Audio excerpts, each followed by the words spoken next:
This is the brief, unloaded language in political argumentation.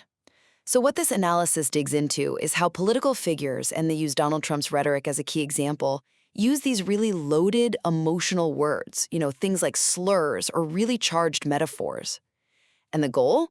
Well, it's to deliberately sway how you feel and kind of sidestep any real fact-based discussion. We've got three main takeaways here about how this manipulation actually works. Okay, first up, why do these words hit so hard and fast?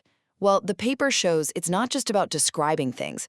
Nah, the emotional word itself is like an instant judgment call, right? A mental trigger.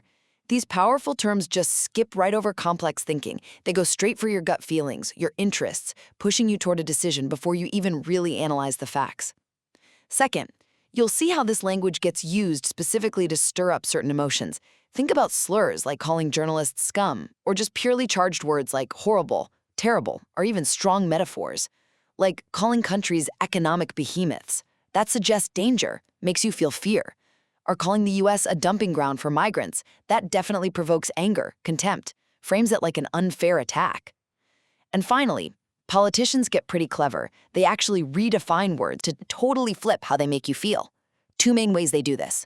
One's called a persuasive definition. It takes a positive word, say genius, and redefines it to describe something ordinary, like understanding media bias. It transfers that positive feeling. The other, a quasi-definition. This tweaks the word's emotional vibe, like linking politically correct over and over to stuff like hypocrisy or weakness. That really hammers home the negative feeling, turning a neutral idea into some big national threat. So what's the bottom line? Using and twisting these emotional words gives listeners these quick mental shortcuts to judgment, pushing aside any real need to, critically look at the facts.